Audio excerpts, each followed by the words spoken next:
మన అందరికీ తెలిసిన విషయమే. రాజమండ్రిలో మొన్న ఒక నలుగురు మిల్క్ కన్సంప్షన్ చేయడం వల్ల చనిపోవడం జరిగింది. ఇది మహాశివరాత్రి రోజు తర్వాతే 16వ తారీఖు అక్కడ ఉన్న ఒక పాల వ్యాపారి దగ్గర నుంచి దాదాపు 150 కుటుంబాలు డైలీ పాలు పోయించుకునే వాళ్ళు రాజమండ్రి సిటీలో. ఆయన కోరుకొండ మండల నరసాపురం విలేజ్ నుంచి వచ్చి డైలీ పాలు పోస్తూ ఉంటారు. సో ఆయన దగ్గర నుంచి గత 10 సంవత్సరాలుగా వీళ్ళు పాలు పోయించుకుంటూ ఉంటున్నారు. దురదృష్టవశాత్తు 16వ తారీఖు వాళ్ళు ఆ పాలు పోయించుకొని దాని నుంచి టీ, కాఫీ కానీ లేకపోతే పెరుగు చేసుకోవడం కానీ, కొంతమంది నెయ్యి, ఇవన్నీ కూడా చేసుకొని తాగడం, తినడం చేస్తూ ఉంటే సడన్గా వాళ్ళకి దాంట్లో టేస్ట్లో తేడా వచ్చింది. చేదుగా ఉన్నట్టుగా అనిపించింది. ఆయన కూడా ఇమ్మీడియట్గా ఇన్ఫర్మేషన్ని తెలియజేశారు. తెలియజేస్తే వాళ్ళకి వామిట్, తర్వాతే సడన్గా యూరిన్ ఆగిపోవడం, ముసలి వాళ్ళకి, పెద్దవాళ్ళకి. సో అలాంటి సంఘటన జరిగితే ఇమ్మీడియట్గా పక్కన ఉన్న హాస్పిటల్లో జాయిన్ అవ్వడం. వాళ్ళు మామూలుగా దీనివల్ల జరిగిందని చెప్పేసి వాళ్ళకి తెలియదు ఇనిషియల్గా. సో వాళ్ళు మామూలుగా వాళ్ళకి ఏదో నొప్పి వచ్చింది, లేకపోతే సడన్గా అబ్డమినల్ పెయిన్ వచ్చింది, వామిట్ వచ్చిందని చెప్పేసి హాస్పిటల్కి వెళ్ళారు. మళ్ళీ ఒక 4 రోజుల తర్వాతే అక్కడ ఉన్న డాక్టర్స్ ఒక హాస్పిటల్లో ఒకే ఏరియా నుంచి, ఒకే ఫ్యామిలీ నుంచి 4, 5 అలా జాయిన్ అవుతూ ఉంటే వాళ్ళు ఇంత క్లస్టర్గా జరుగుతున్నప్పుడు దాని యొక్క బ్యాక్గ్రౌండ్ చెక్ చేస్తే వీళ్ళందరం కూడా ఒక ఏరియా నుంచి వచ్చారు. సో వాళ్ళందరూ కూడా ఒక పాలు తాగడం వల్ల, ఆ పాల్లో డిఫరెంట్ టేస్ట్ రావడం వల్ల జరిగిందని చెప్పేసి ఒక అనుమానంతో మా డిఎంఎండ్హెచ్ ఆఫీస్కి ఇమీడియట్గా ఇన్ఫర్మేషన్ ఇవ్వడం జరిగింది.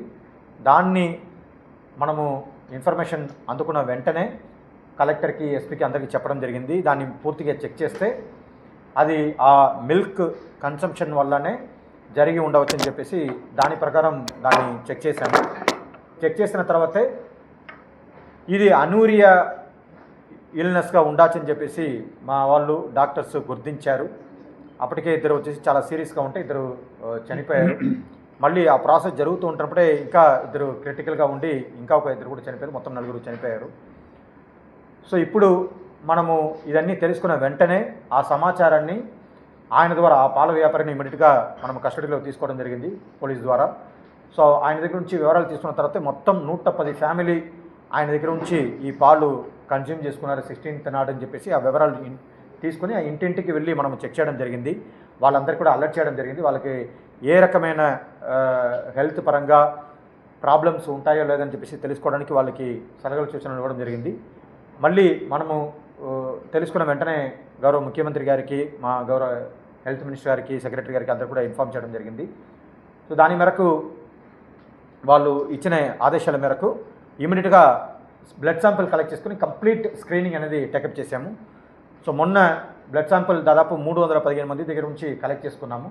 ఆ 315 మందిలో ఇద్దరికి వచ్చేసి క్రియాటినిన్ లెవెల్ ఎలివేటెడ్గా చూపిస్తే వాళ్ళని కూడా ఇమీడియట్గా హాస్పిటల్లో చేర్పించాము. మళ్ళీ వాళ్ళే స్వయంగా వచ్చి చేరిన వాళ్ళు, మళ్ళీ మేము ఐడెంటిఫై చేసి చేర్పించిన వాళ్ళు మొత్తం కలిపి ఈ రోజుకి మొత్తం 15 మంది హాస్పిటల్లో ఉన్నారు. 15 మందిలో 7 మంది నార్మల్గానే ఉన్నారు, పెద్ద ఇష్యూ ఏమీ లేదు. కానీ 8 మంది వెంటిలేటర్ కానీ డయాలసిస్ సపోర్ట్లో కానీ ఉన్నారు. సో వాళ్ళు ఇష్యూ వచ్చేసి కొంచెం క్రిటికల్గానే ఉంది. ఎందుకంటే దీంట్లో 82 ఇయర్స్ ఓల్డ్ ఉన్నారు, 70 ఇయర్స్ ఓల్డ్ 3 ఉన్నారు, 62 ఇయర్స్ ఓల్డ్ ఉన్నారు, 65 ఇయర్స్ ఓల్డ్ ఉన్నారు. మళ్ళీ చిన్నపిల్లలు 3 ఉన్నారు, 5 months బేబీ ఒకరు, తర్వాత 2 ఇయర్స్ ఒకరు, 2 years 9 months ఒకరు, 3 చిన్నపిల్లలు కూడా ఉన్నారు. 2 అబ్బాయిలు, 1 అమ్మాయి. సో ఇదన్నీ కూడా నిన్న నేను కలెక్టర్, ఎస్పీ, ఐజీ గారితో కలిసి హాస్పిటల్ మొత్తం కూడా విజిట్ చేయడం జరిగింది. అక్కడ ఉన్న కిమ్స్ హాస్పిటల్ కానీ, రెయిన్బో హాస్పిటల్ కానీ, మళ్ళీ ఎక్కడైతే ఈ పాల వ్యాపారి పాలు సేకరణ చేసుకొని కూలింగ్ చేసుకుంటూ ఉన్నాడో ఆ ప్లేస్ కూడా విజిట్ చేయడం జరిగింది పోలీస్ వాళ్ళతో కలిసి, అక్కడ ఉన్న డిస్ట్రిక్ట్ అడ్మినిస్ట్రేషన్తో కలిసి. సో ఇవన్నీ తెలుసుకున్న తర్వాతే ఇది మాకు ఉన్న ప్రిలిమినరీ ఇన్ఫర్మేషన్ ప్రకారం పోలీసు చాలా డీటెయిల్గా, డెప్త్గా వాళ్ళు ఇన్వెస్టిగేషన్ చేస్తే దాంట్లో వాళ్ళు అనుమానంగా కొన్ని కారణాలని వాళ్ళు ఐడెంటిఫై చేశారు. మళ్ళీ మనము ఫైనల్ కన్ఫర్మేషన్ అనేది సైంటిఫిక్గా దాన్ని ప్రూవ్ చేయాల్సిన అవసరం ఉంది. దానికి సంబంధించి మా ఫుడ్ సేఫ్టీ అధికారి నీలకంఠారెడ్డి గారు, డైరెక్టర్ IPM, ఆయన ఆధ్వర్యంలో ఇమీడియట్గా ఒక టీం వెళ్ళి ఆ నమూనాలను మొత్తం కూడా కలెక్ట్ చేయడం జరిగింది. మొత్తం 10 శాంపిల్స్ కలెక్ట్ చేసుకున్నాము. ఒక గవర్నమెంట్ ల్యాబ్కి, NABL అక్రెడిటెడ్ ల్యాబ్కి పంపించడం జరిగింది. ఇంకా ఒకటి హైదరాబాద్లో ఉన్న ఒక ప్రైవేట్ అక్రెడిటెడ్ ల్యాబ్కి పంపించడం జరిగింది. సో దాని యొక్క రిజల్ట్ మీ అందరికీ తెలుసు. బ్యాక్టీరియాలజికల్ రిజల్ట్ ఇవన్నీ కూడా మనకు కల్చరింగ్ చేయాలి కాబట్టి 5 రోజుల నుంచి 7 రోజుల దాకా వచ్చే అవకాశం ఉంటుంది. మనకు గ్రోత్ని పెట్టి ఉంటుంది. సో అదన్నీ కూడా మనకు తెలియవస్తుంది. మళ్ళీ ఫిజికోకెమికల్ టెస్టింగ్ కానీ, హెవీ మెటల్ టెస్టింగ్ కానీ చేయమని చెప్పాము. అది కూడా మనకు 48 to 72 అవర్స్లో వచ్చే అవకాశం ఉంటుంది. నిన్ననే శాంపుల్స్ మొత్తం కూడా కలెక్ట్ చేసుకొని పంపించాము. సో ఆ శాంపుల్స్ రిజల్ట్స్ వచ్చినప్పుడు మనకు కన్ఫామ్గా, ఫైనల్గా, సైంటిఫిక్గా మనకు ఏమి జరిగింది అనేది తెలుసు. దాంట్లో ఏమేమి కెమికల్స్ ఉన్నాయనే విషయం కూడా తెలుసు. ఇది కాకుండా మన ఫారెన్సిక్ సైన్స్ ల్యాబొరేటరీ, పోలీస్ వాళ్ళు ఫారెన్సిక్ సైన్స్ ల్యాబొరేటరీ వాళ్ళ దగ్గర నుంచి కూడా ఒక టీం వచ్చింది, క్లూజ్ అనే ఒక టీం వచ్చింది. వాళ్ళు కూడా కొన్ని శాంపుల్స్ కలెక్ట్ చేసుకున్నారు. సో అది కూడా మన రీజనల్ ఫారెన్సిక్ సైన్స్ ల్యాబొరేటరీకి పంపించడం జరిగింది. అది కాకుండా 4 చనిపోయిన వాళ్ళ దగ్గర నుంచి కూడా బాడీ నుంచి కొన్ని శాంపుల్స్ మేము కలెక్ట్ చేసుకున్నాము, బాడీ పార్ట్స్ కలెక్ట్ చేసుకున్నాము. అది కూడా మన ఫారెన్సిక్ సైన్స్ ల్యాబొరేటరీకి ఒకటి పంపించాము. అది కూడా ఇంకా ఒక ప్రైవేట్ ల్యాబ్ కూడా అది ఒక ప్రాసెస్ ఉంది. ఆ ప్రాసెస్ ప్రకారం పంపిస్తున్నాము, ఎందుకంటే క్రాస్ చెక్ చేయాలనే ఒక ఉద్దేశంతో. సో ఇదన్నీ జరుగుతూ ఉంది. దీంట్లో ఈ 15 మందిలో ఏ రకంగా వాళ్ళు ఆరోగ్య పరిస్థితి ఉందని చెప్పేసి ఒక పాపులర్ నెఫ్రాలజిస్ట్ మన దగ్గర DMగా పనిచేసిన డాక్టర్ రవిరాజు గారు ఆధ్వర్యంలో ఒక టీం విజిట్ చేసి దాన్ని మొత్తం కూడా చెక్ చేయడం జరిగింది. సో ఆయన ఎక్స్పర్ట్ కాబట్టి ఆయన చెక్ చేసుకొని ఇప్పుడు ఇస్తున్న ట్రీట్మెంట్లో కొన్ని మార్పులు ఆయన ఈ రకంగా చేస్తే ఇంకా బాగా మెరుగుపరిచే అవకాశం ఉంటుందని చెప్పేసి ఆయన కొన్ని డ్రగ్ని సజెస్ట్ చేశారు. ఆ డ్రగ్ని ముంబై నుంచి, చెన్నై నుంచి కూడా ప్రొక్యూర్ చేసుకోవడానికి ఆల్రెడీ మేము సంబంధించిన వెండర్స్తో మాట్లాడుతున్నాము. సో అది కూడా మనకు ఆన్ ద వేలో ఉంది. చెన్నై నుంచి త్వరగా తీసుకోవడానికి ఆల్రెడీ వాళ్ళకి పేమెంట్ కూడా చేయడం జరిగింది. సో అది కూడా ఈరోజు రాత్రికి మనకు స్టార్ట్ చేస్తారు. వాళ్ళు రేపు మార్నింగ్ రాజమండ్రి వెళ్తుంది. సో ఆ ట్రీట్మెంట్ ఇస్తే ఇంకా బాగా ఫాస్ట్గా క్లీనింగ్ అనేది, ఎందుకంటే ఇది మొత్తం కూడా పూర్తిగా కిడ్నీ అఫెక్ట్ అయింది కాబట్టి, యూరిన్ అవుట్పుట్ కంప్లీట్గా బంద్ అయింది కాబట్టి దీన్ని ఇది చేసుకోవడానికి ఆ డ్రగ్ పనిచేస్తుందని చెప్పేసి అది కూడా తెప్పిస్తున్నాము. సో ఈ రకంగా మనం ఏ రకంగా ప్రజలకి మళ్ళీ పరిస్థితి విషమం కాకుండా వాళ్ళకి ఇంకా పెద్ద ఎత్తున ఏమీ జరగకుండా ఉండడానికి చర్యలు తీసుకోవాలో ఆ చర్యలు మొత్తం కూడా తీసుకుంటున్నాము. ఇది కాకుండా అక్కడ పర్మనెంట్గా ఒక 14 ర్యాపిడ్ రెస్పాన్స్ టీమ్ ఫామ్ చేసుకొని దాదాపు 56 డాక్టర్స్, నర్సెస్, తర్వాత ANM, ఆశా అందరినీ పెట్టుకొని complete surveillance, house to house visit చేస్తూ ఉంటాము. ఒకవేళ సిమ్టమ్స్ ఇప్పుడు లేకపోయినా బాగా ఉన్నట్టుగా వాళ్ళు అనిపించినా ఇమీడియట్గా ఎప్పుడైనా రావచ్చు, ఎప్పుడైనా వాళ్ళకి ఆ పరిస్థితి కనిపిస్తుంది, సూచనలు కనిపిస్తుంది కాబట్టి అది తెలిసిన వెంటనే వాళ్ళని షిఫ్ట్ చేయడానికి అక్కడ పర్మనెంట్గా నైట్ డ్యూటీ కూడా వేసుకొని ఒక మెడికల్ క్యాంప్ కూడా ఏరియాలో ఎస్టాబ్లిష్ చేయడం జరిగింది. అది కూడా జరుగుతూ ఉంది. సో ఇది కంటిన్యూస్గా నెక్స్ట్ ఒక 15 days to 1 month కంటిన్యూస్గా దీన్ని మానిటర్ చేస్తూ ఉంటాము. ఎక్కడ కూడా ఎలాంటి మళ్ళీ ప్రాబ్లం జరగకుండా చూసుకోవాల్సిన బాధ్యత మన మీద ఉంది కాబట్టి ఇప్పుడు పూర్తిగా సిట్యుయేషన్ కంట్రోల్లో ఉంది. మన సిస్టమ్ మొత్తం కూడా యాక్టివేట్ అయింది. సో ఇప్పుడు అందరూ కూడా ఫీల్డ్లో ఉన్నారు. సో ఇప్పుడు నుంచి మనకు ఏది జరిగినా ఇమీడియట్గా హ్యాండిల్ చేసే పరిస్థితిలో మనం ఉన్నాము. సో ఇది ఇప్పుడు మనకు రాజమండ్రి సంఘటన గురించి మనకు ఉన్న వివరాలు. మళ్ళీ మీకు ఏదైనా ఫర్దర్గా ఇన్ఫర్మేషన్ కావాలంటే కూడా తెలియజేస్తాం. యూరియా కలపడం వల్ల ఇలాంటి అన్యూరియా సిట్యువేషన్ రాదు. యూరిన్ కంప్లీట్గా బంద్ అవ్వడం అనేది, యూరిన్ అవుట్పుట్ లేకుండా పోవడం అనేది యూరియాని తక్కువ వాడడం వల్ల రాదు. యూరియాని ఎక్కువ వాడితే అది జరుగుతుంది. యూరియాని ప్రొలాంగ్డ్గా చాలా సంవత్సరాలు, చాలా నెలల తర్వాత డైలీ కన్స్యూమ్ చేస్తూ ఉంటే అలా జరుగుతుంది. కానీ ఒక్కరోజు అది చేయడం వల్ల అది రాదు. ఏదైనా ఇలాంటిది మెలమైన్ కానీ, ఈ గ్లైకాల్ కానీ ఇలాంటి ఏదైనా టాక్సిక్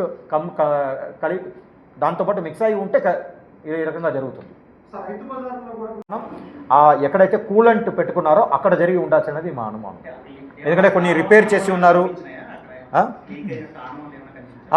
అవును, కనిపించింది. పోలీస్ వాళ్ళు ఐడెంటిఫై చేశారు.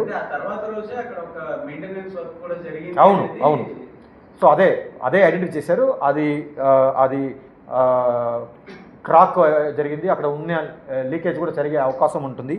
సో అది జరిగింది. ఆయన అది తెలుసుకొని దాన్ని రిపేర్ కూడా చేశారు. రిపేర్ చేసిన ఆ మెకానిక్ను కూడా తీసుకుని వెళ్ళి అక్కడ మొత్తం చూపించి అవన్నీ కూడా ఓపెన్ చేసి చూపిస్తున్నారు. సో అవన్నీ కూడా ఇప్పుడు ఫారెన్సిక్ సైన్స్ ల్యాబొరేటరీ కోసం పంపించారు. అదే నేను చెప్పాను కదా, అది పార్ట్ ఆఫ్ ఇన్వెస్టిగేషన్ ఉంది కాబట్టి మనము పబ్లిక్లో అన్ని విషయాల్ని చెప్పకూడదు. అంటే కూలంట్ కదా, కూలంట్ దానికి సంబంధించిన కెమికల్ ఏదైతే ఉందో అదే అందరూ వాడతారు.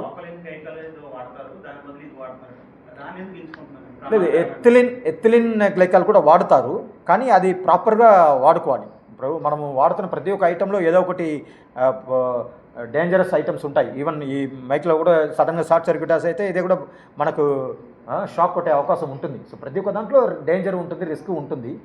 దాన్ని ఎంత జాగ్రత్తగా మనం వాడతాము, ఎంత జాగ్రత్తగా దాన్ని కన్సీల్ చేస్తాము, హ్యాండిల్ చేస్తాము అనే దాన్ని పెట్టి ఉంటుంది. సో దాంట్లో ఏదైనా జరిగి ఉంటుందని మా అనుమానం.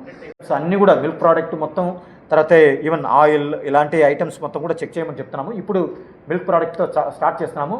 అన్ని విలేజ్లో ఈ రకంగా ఎవరైతే లోకల్గా సప్లై చేస్తూ ఉంటారో సో వాళ్ళు వాడుతున్న ప్లేస్ మొత్తం కూడా చెక్ చేయమంటున్నాము, ఇన్స్పెక్ట్ చేయమంటున్నాము. సో ఇన్స్పెక్ట్ చేసి వాళ్ళు ప్రాపర్గా హైజీనిక్ కండిషన్లో అన్ని ప్రొటెక్షన్, అన్ని ప్రికాషన్ తీసుకొని చేస్తున్నారా లేదని చూసుకొని దానికి ఏదైనా విరుతంగా ఉంటే వాళ్ళ మీద యాక్షన్ తీసుకోవడం కానీ, వాళ్ళకి సలహాలు చేస్తున్నాం ఏ రకంగా చేయాలని చెప్పేసి వాళ్ళకి చెప్పడం కానీ, వాళ్ళకి కావాలంటే ట్రైనింగ్ కూడా ఇవ్వమని చెప్పాము. ఒకవేళ వాళ్ళకి సర్టిఫికేట్ కావాలి, ట్రైనింగ్ కావాలంటే కూడా మేమే స్వయంగా డిపార్ట్మెంట్ తరపు నుంచి కూడా చేయిస్తామని చెప్పేసి కూడా వాళ్ళకి హామీ ఇవ్వమని చెప్పాము. సో మనం చెక్ చేస్తున్నప్పుడు ఎలాంటి హరాస్మెంట్ లేకుండా అన్ని దాన్ని కూడా ప్రాపర్గా చేసుకోవడానికి మనము సపోర్ట్ చేసేటట్టుగా కూడా యాక్షన్ తీసుకోమని చెప్పేసి ఆల్ ఫుడ్ సేఫ్టీ ఆఫీసర్స్కి, గెజెటెడ్ ఫుడ్ ఇన్స్పెక్టర్స్కి, టెక్నికల్ పర్సన్స్కి చెప్పడం జరిగింది. సో స్టేట్ మొత్తం చేస్తున్నాం.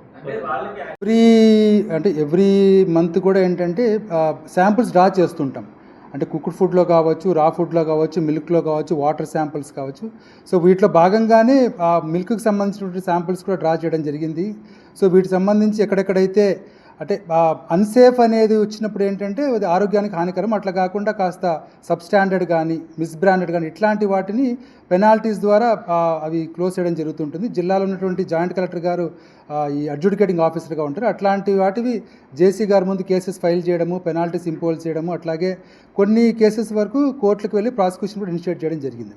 అంటే పాలకు సంబంధించినటువంటి శాంపుల్స్ కూడా డ్రా చేయడము, అట్లాగే వాటి మీద చర్యలు కూడా గతంలో తీసుకోవడం జరిగింది. కమిషనర్ గారు చెప్పినట్టు ఒక 10 శాంపుల్స్ వరకు అంటే ఎవరైతే విక్టిమ్స్ ఉన్నారో అంటే బాధితులు ఉన్నారో వాళ్ళ ఇంటి నుంచి పెరుగు తర్వాత పాలు తీయడం జరిగింది. అంటే ఇది ఎందుకంటే ఇది కన్జంప్షన్ 15వ తారీఖు శివరాత్రి రోజు, ఆ నెక్స్ట్ డే 16వ తారీఖు జరిగింది. ఈ ఎవరైతే ఈ డైరీకి సంబంధించినటువంటి వ్యక్తి ఉన్నాడో అంటే మన నోటీస్కి వచ్చేటప్పుడు 19వ తారీఖు అయింది కాబట్టి అప్పటికే అతని దగ్గర శాంపుల్స్ అంటే ఆ మెటీరియల్ అంతా కూడా యూజ్ అయిపోయింది. ఇప్పుడు ఎవరైతే విక్టిమ్స్ ఉన్నారో వాళ్ళ ఇళ్ళకి వెళ్ళి 15వ తారీఖు 16వ తారీఖు వాడినటువంటి పెరుగు పాలు తీసుకోవడం జరిగింది. అది ల్యాబ్కి పంపించాము. అట్లాగే డైరీలో కూడా ఒక 5-6 నమూనాలు తీసుకుని అవి కూడా ల్యాబ్కి పంపించడం జరిగింది. మొత్తం మీద ఒక 10 శాంపుల్స్ కలెక్ట్ చేశాము. సో కాకినాడ జేఎన్టీయూకి అట్లాగే హైదరాబాద్లో కూడా ఒక రెప్యూటెడ్ ల్యాబ్కు పంపించడం జరిగిందండి. హాస్పిటల్లో ఉన్నారు. ఈ 15 మందిలో మేము స్క్రీనింగ్ స్టార్ట్ చేసి ఐడెంటిఫై చేసింది మేము బ్లడ్ శాంపుల్ తీసుకుని చేసిన తర్వాత 3 మేము ఐడెంటిఫై చేశాము. వాళ్ళు క్రియాటినిన్ లెవెల్ ఎక్కువ ఉందని. కొంతమంది ఇప్పుడు కూడా భయపడుతూ ఉంటున్నారు, మాకు బ్లడ్ శాంపుల్ తీయకూడదని. మళ్ళీ వాళ్ళందరికీ చెప్పి అందరి దగ్గర నుంచి తీసుకుంటున్నాం.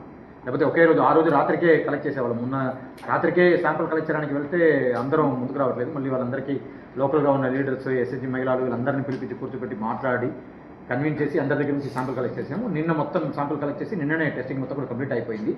సో మొత్తం 315 పర్సన్స్కి కలెక్ట్ చేస్తే దాంట్లో 2కి ఎలివేషన్ అయింది. ఒక్కరికి వచ్చేసి సిమ్టమ్స్ కనిపించింది. సో 3ని హాస్పిటలైజ్ చేసాం.